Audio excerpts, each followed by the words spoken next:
युवाओं का नया ठिकाना है इंस्टाग्राम रील्स। जैसे ही आप रील्स खोलते हैं तो छोटे छोटे बच्चों का चेहरा आपके सामने आता है। इन्फ्लुएंसर एक शब्द आपने सुना होगा जो क्रिएटर्स के लिए यूज किया जाता है, यानी जो इन्फ्लुएंस करते हैं आपके और मेरे जैसे लोगों को अपनी वीडियोस से। ब्रांड्स की वो मदद करते हैं उनके प्रोडक्ट्स को पुश करने के लिए, इसीलिए उन्हें इन्फ्लुएंसर कहा जाता है। लेकिन ये जमाना किड फ्लुएंसर का है, यानी वो बच्चे जो अपनी वीडियोस से हमारा एंटरटेनमेंट तो करते ही हैं, लेकिन साथ ही साथ वो ब्रांड्स की मदद भी कर रहे हैं ताकि उनका नाम बढ़े और घर घर में जाए मोबाइल डिवाइसेस के जरिए। मेरा नाम है अरुण सिंह, बहुत बहुत स्वागत है। आज कुछ मेहमान हमारे साथ जुड़ने वाले हैं और उन मेहमानों की उम्र जो सबसे कम है वो 8 साल की है, सबसे बड़ी उम्र जो है वो 21 साल की है। तो युवा आज हमारे साथ जुड़ने वाले हैं, उनसे समझेंगे इंस्टाग्राम रील्स की ये दुनिया, उनसे समझेंगे कि किस तरीके से वो इसको अपना करियर बना रहे हैं और एडल्टहुड पाने से पहले ही, 18 साल का होने से पहले ही वो नाम और शोहरत कमा रहे हैं।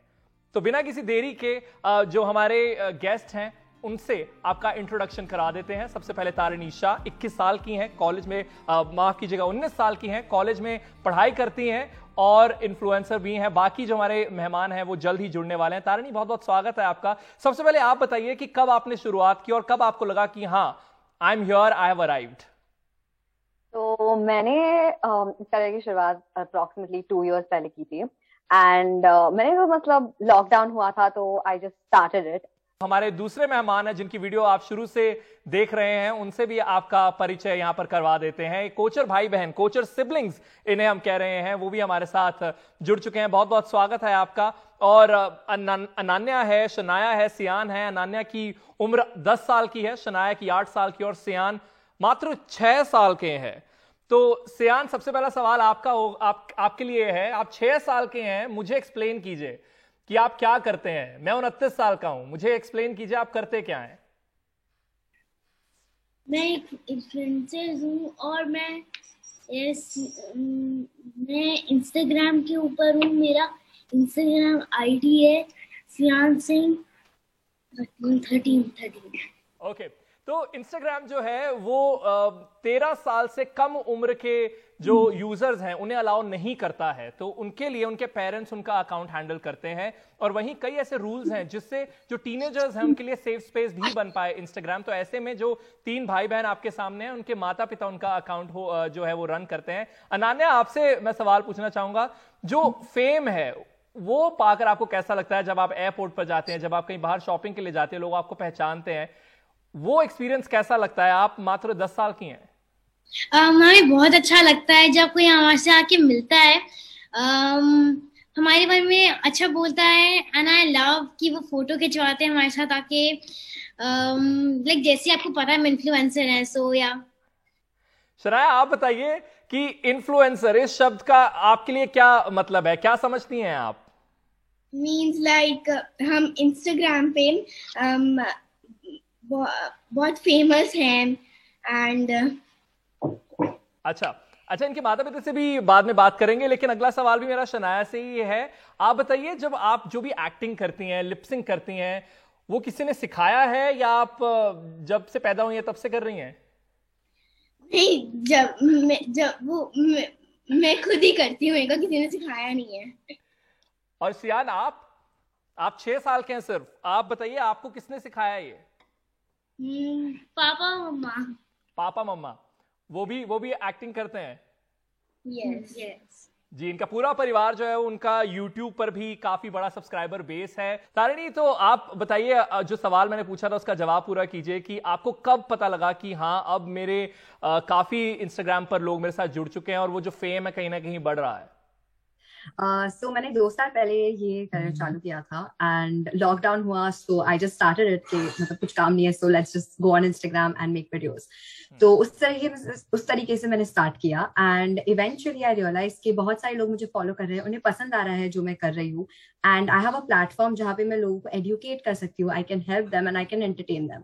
सो वो देख के मैंने कंटिन्यू किया and now I love where I am. जी, आप 19 साल की हैं और बीते कुछ महीनों में या सालों में हमने देखा है कि जो यंग ब्रिगेड है हमारे देश की, वो बहुत इश्यूज भी उठाती है, एक्टिविज्म में भी है और कई ऐसे क्रूशियल मुद्दे हैं जिनकी बात करती है, अवेयरनेस फैलाती है। तो कुछ आप भी उसमें इन्वॉल्व हैं, आप भी कुछ ऐसे इश्यूज हैं जिन पर आप स्टैंड करती हैं और उनकी बात करती हैं अपने प्लेटफॉर्म पर?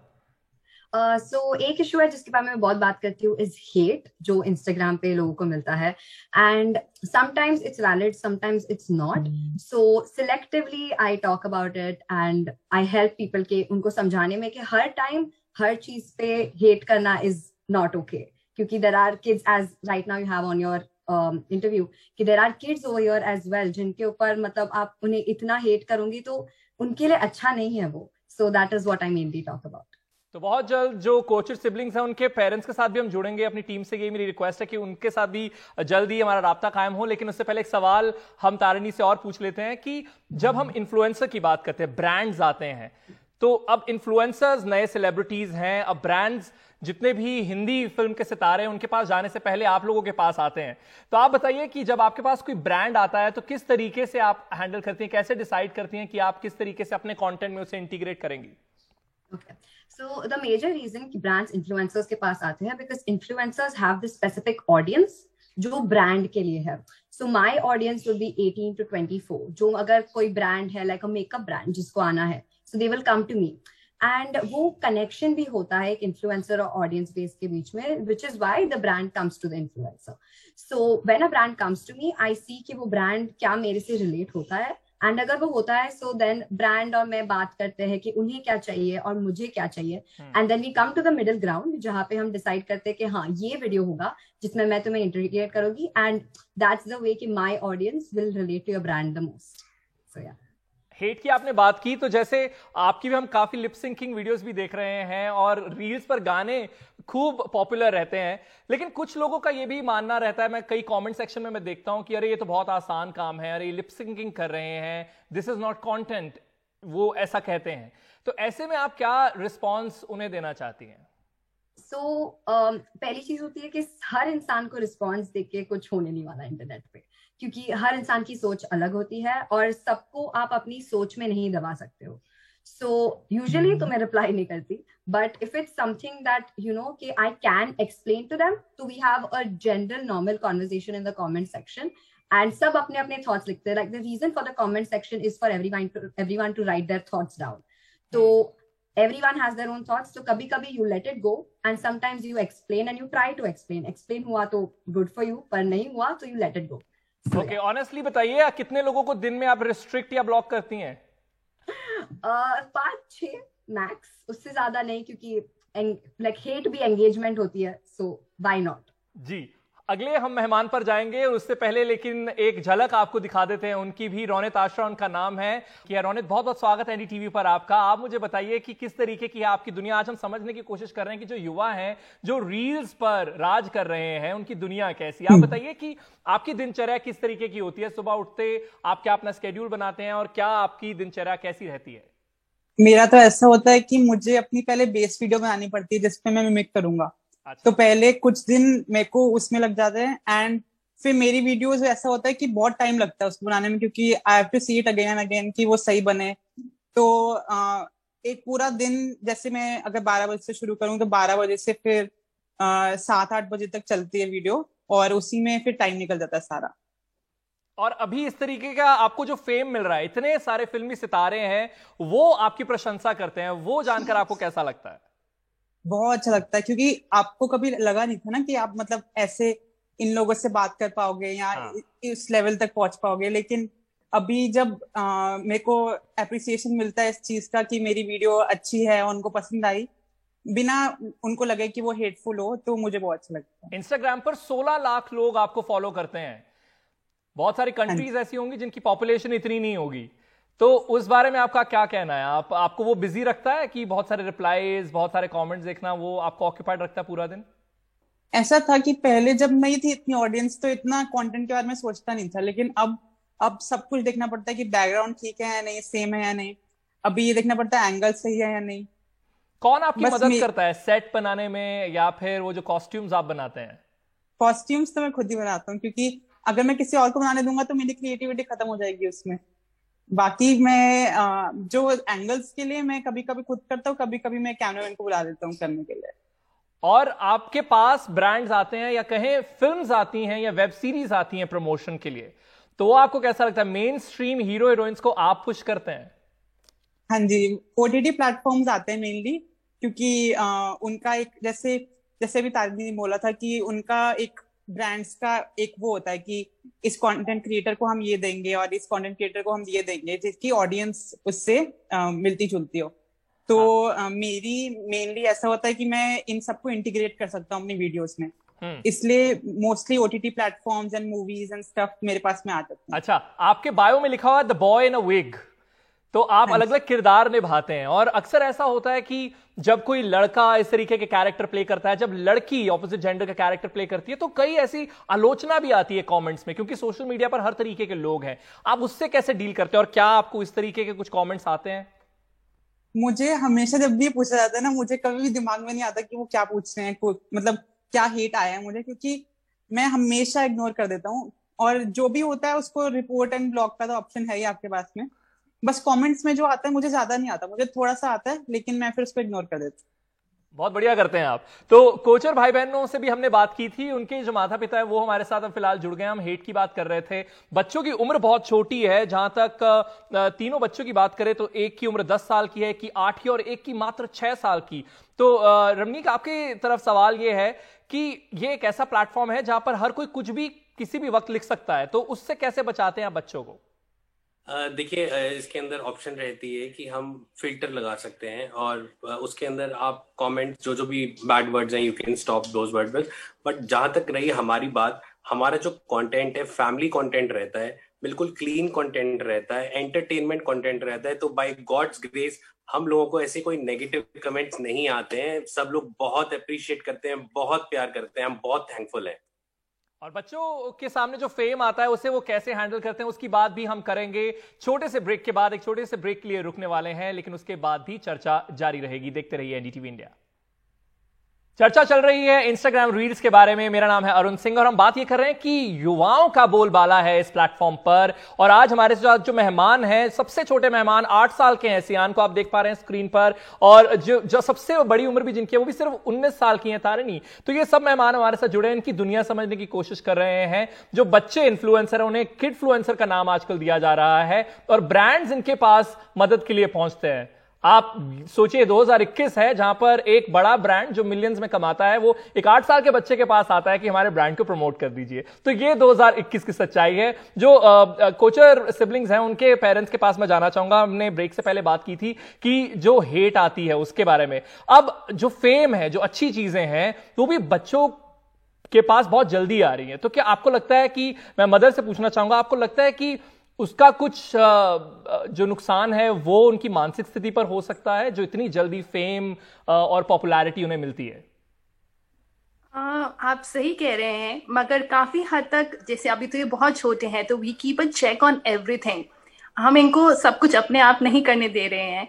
सो बहुत सारी चीजों का चेक हम रखते हैं। जहां तक हम फेम की बात करें, फेम अभी तो ये बहुत एंजॉय कर रहे हैं, छोटे हैं, इनको लगता है कि सब आके पिक्चर क्लिक करा रहे हैं, गिफ्ट्स दे रहे हैं, इनकी इतनी अप्रिसिएशन हो रही है। So we kind of guide them most of the time कि बेटा take it in the positive way, but हम बिल्कुल we don't take it to a head, you know, normal life जीते हैं। यस सियान, आप बताइए, पढ़ाई के लिए वक्त निकल जाता है? हमने एक शेड्यूल बनाया हुआ है, तो सुबह हम अपनी सारी स्टडीज खत्म कर लेते हैं एंड फिर शाम को जब हमारी ट्यूशन क्लास होती है ओनली 2 hours, फिर हम वीक में ओनली 4 times शूट करते हैं, ओनली फॉर 2 hours अगेन। तो उस हिसाब से पढ़ाई का भी टाइम निकल जाता है। जब शूट नहीं करते तब भी चले जाते हैं। तीनों भाई बहनों में फुटेज को लेकर लड़ाई तो नहीं होती कि वीडियो में उसको पार्ट ज्यादा मिल गया, मुझे नहीं मिला? कभी कभी होती है वो भी।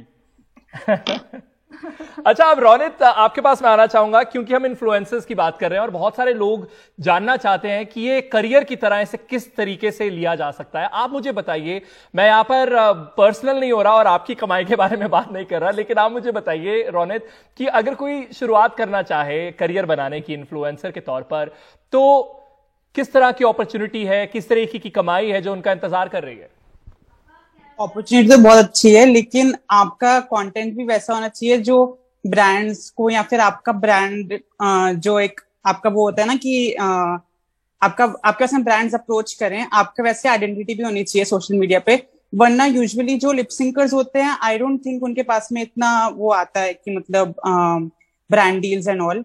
लेकिन जैसा अगर आपकी ऑडियंस स्ट्रांग है and they are able to attract, अगर आप एक ब्रांड पोस्ट कर रहे हो और उस पे रीच अच्छी जा रही है तो ब्रांड को भी अच्छा लगता है कि ये अच्छा हुआ है और फिर they approach to you again. तो अगर आप ऐसा कंटेंट बनाओगे जो उसके हित में नहीं होगा तो फिर कुछ फायदा नहीं कंटेंट बनाने का। और बात की जाए कि ये अच्छा करियर ऑप्शन है या नहीं, तो हाँ, ये मतलब एक स्टेबल ऑप्शन है। अगर आप एक पॉइंट पे आ जाते हो कि आप इसको बोल सकते हो कि हाँ ये है एक स्टेबल ऑप्शन, वो आपको सोचना पड़ेगा कि आपकी उम्र क्या थी जब आपने वो पहली जो पेमेंट का चेक है वो रिसीव किया था? वो क्या उम्र थी आपकी? 16 साल की थी। लास्ट ईयर ही मैंने शुरू किया था और लास्ट ईयर ही मेरा गेन होना शुरू हो गया था। अरे वाह, तो मतलब आपने मोनेटाइज किया है अपने प्लेटफॉर्म को। तारिणी, आप 19 साल की हैं, आप कॉलेज भी जाती हैं और इस तरीके साथ ही साथ आप ये भी हैंडल कर रही हैं, तो आप देखिए समय को तो अच्छे तरीके से आप डिवाइड करती होंगी, लेकिन जो ब्रांड्स वाला पार्ट है उसे आप कैसे मैनेज करती हैं? क्या आपको इतना समय मिल जाता है कि आप उनसे बातचीत करें या कोई मैनेजर है जो आपको मैनेज करता है? So मैं under a managing company हूँ that's called Monk Entertainment and they are a blessing for me. Having a managing company is actually very useful. मतलब जो middle man होता है वो लोग बन जाते हैं, पर it's actually more smooth क्योंकि अगर there are 5 brands coming to me तो वो 5 से बात करना it can get थोड़ा confusing कि किसको क्या देना है. So Monk Entertainment actually handles that for me.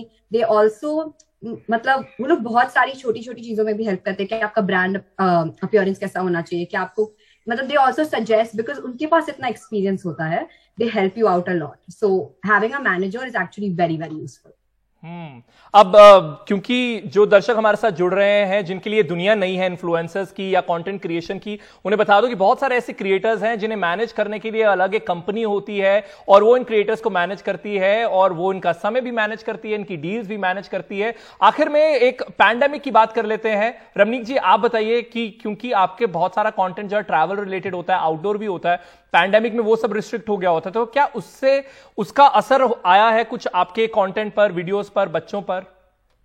नहीं, बिल्कुल असर आया है, लेकिन जैसे अडेप्टिव होते हैं, every human is adaptive, every condition is adaptive. तो जो ऑडियंस है मेरे को लगता है वो भी अडेप्टिव हो गई है. उनको पता है कि आउटडोर कंटेंट अब कम मिलेगा, तो ऑब्वियसली अब हम इतना बाहर नहीं जा सकते और अब इतना कोलैबोरेट भी नहीं कर सकते कि बाकी और क्रिएटर्स के साथ हम कोलैबोरेट करके बहुत वीडियोस बनाते थे. अब वो भी बंद हो गया है. तो फाइनली अभी सारी वीडियोस हमारी घर के अंदर की मिल रही हैं और जो हमारी फैमिली है सिर्फ हम उन्हीं को ही बीच में अपने वीडियो में ले सकते हैं.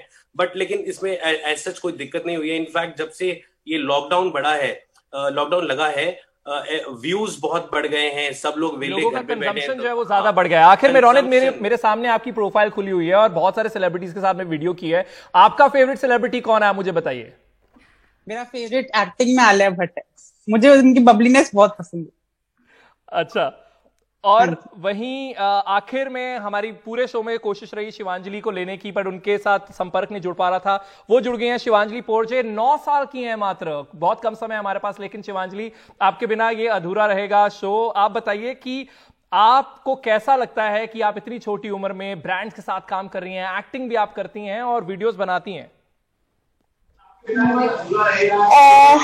अच्छा लगता है मुझे वीडियोस बनाना. और आपके 2.5 मिलियन फॉलोअर्स हैं, यानी 25 लाख से ज्यादा लोग आपको फॉलो करते हैं, तो बहुत बहुत बधाई उसके लिए आपको और जितने भी क्रिएटर्स आज हमारे साथ जुड़े और अपनी दुनिया जो है वो समझाने की उन्होंने हमारे साथ जो कोशिश की, उसके लिए बहुत हम उसकी सराहना करते हैं. बहुत बहुत शुक्रिया. मेरा नाम है अरुण सिंह. इसी के साथ ये शो होता है खत्म. देखते रहिए NDTV इंडिया.